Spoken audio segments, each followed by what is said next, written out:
मेरी गुजारिश ये है कि किसी भी मुल्क में इन्वेस्टमेंट लाने के लिए वहां पे एक क्रेडिबल लीडरशिप का होना बहुत जरूरी है, जिसकी पूरी दुनिया क्रेडिबिलिटी तस्लीम करती हो। उस मुल्क में सरमायाकार अपना सरमाया लगाते हैं। लेकिन हमारे यहाँ पे मसला है कि हमारे यहाँ जितने भी दुनिया में लीकेजेस आती हैं, बदकिस्मती से उस लीकेजेस में यहाँ की पॉलिटिकल एलीट के नाम शामिल होते हैं। वो पनामा लीक हो, वो दुबई लीक हो, वो डान लीक हो, तमाम लीक्स में इनके नाम शामिल होते हैं। मुझे ये समझ नहीं आती, ये लीडरशिप है, ये गरीब का मकान है जो हर वक्त लीकेज में रहता है।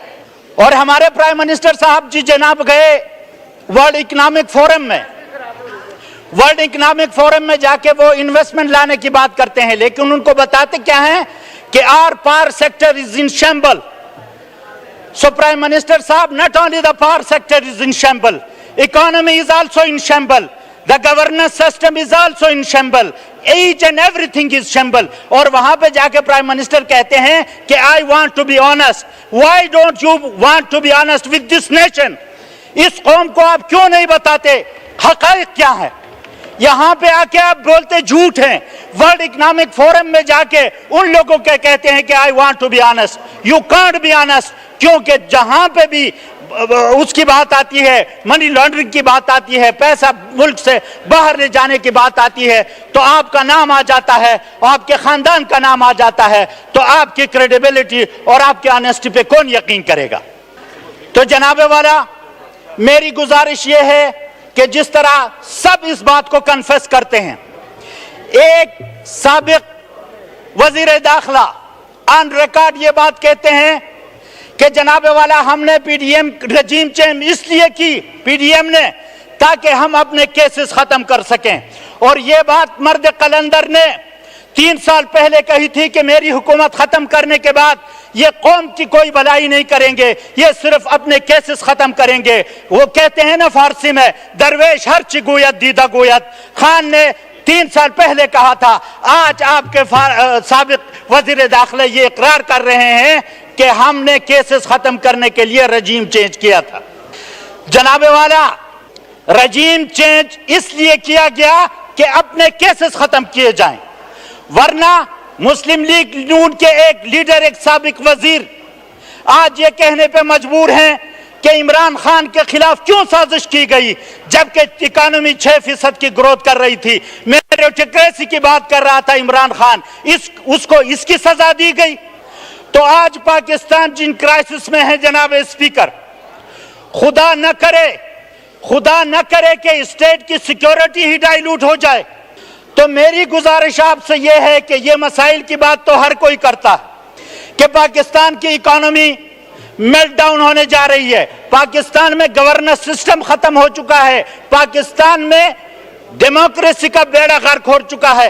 एवरीबॉडी कन्फेस, हर कोई कन्फेस करता है, लेकिन सोल्यूशन कोई नहीं देता। $1 मिलियन क्वेश्चन है कि ये what is the way out?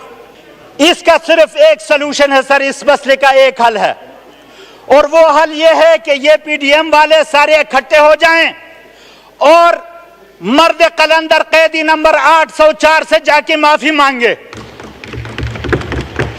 और मुझे पता है, मैं खान को जितना जानता हूं, वो मर्द कलंदर, मर्द दरवेश माफ करेगा, क्योंकि वो रसूलुल्लाह सल्लल्लाहु अलैहि वसल्लम का सच्चा सिपाही है, जिसने फतह मक्का के बाद अपने दुश्मनों को माफ किया था।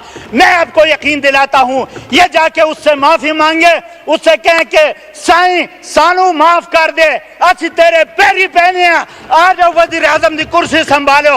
अगर पाकिस्तान की इकोनॉमी उसके बाद मुस्तहकम ना हुई तो इस अब्दुल लतीफ को डी चौक पे फांसी दी जाए। ये तो नहीं होता सर, ये तो नहीं होता जनाब स्पीकर कि एक वजीर आजम को आप within no time 200 cases उसके खिलाफ करें, बोगस केसेस उसके खिलाफ रजिस्टर्ड करें, और दूसरे बंदे को बाहर से लाया जाए और एयरपोर्ट पर उसके लिए बायोमेट्रिक जुडिशरी जाके एयरपोर्ट पे जाके उसका इस्तकबाल करे, वहां पे जाके उसका इस्तकबाल करते हुए उसको तमाम केसेस माफ किए जाएं।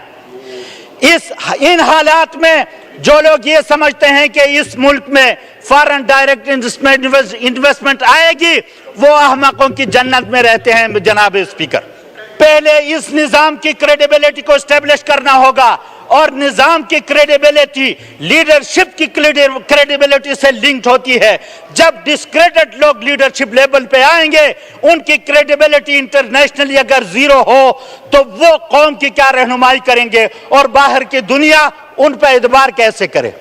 तो आज अगर ये ईवान ये फैसला करे कि जो भी बोगस केसेस इमरान खान के खिलाफ बनाए गए हैं उनको खत्म किया जाए, इमरान खान को अगर बाइज्जत बरी किया जाए और इस बात पे उसे राजी किया जाए कि साढ़े सिते नहीं होता जनाब, साई तुसी आओ ते इस मुल्क का बागडोर संभालो, असी उन्होंने राजी कर से उसने पैरी पैसी असी साडा लीडर मान जाएगा।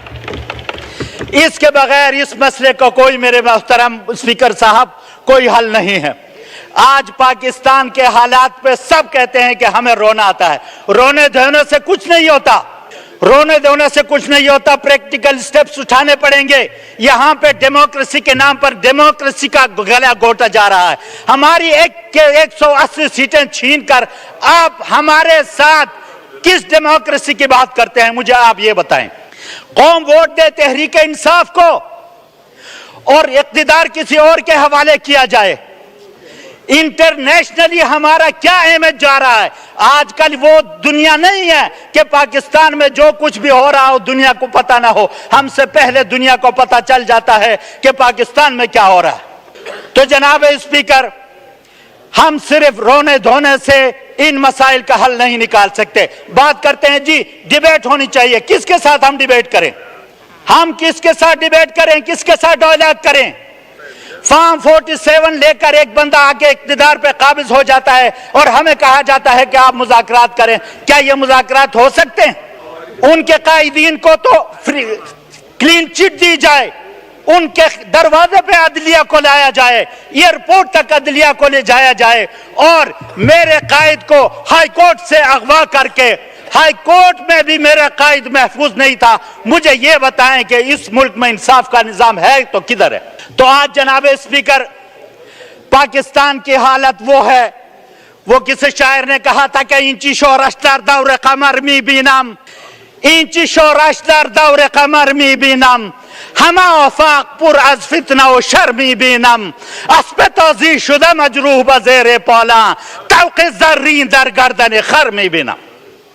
आज पाकिस्तान के वो हालात। तो जनाब स्पीकर, अल्लाह तबारक व तआला कुरान में फरमाते हैं कि लिमा तक़ूलून मा ला तफ़अलून, आप वो बात क्यों करते हो जिस पर आप अमल नहीं करते हो। हमारा सदर साहब एड्रेस करके चले जाते हैं, हम असेंबली में डिबेट करते हैं। This has become a debating club sir.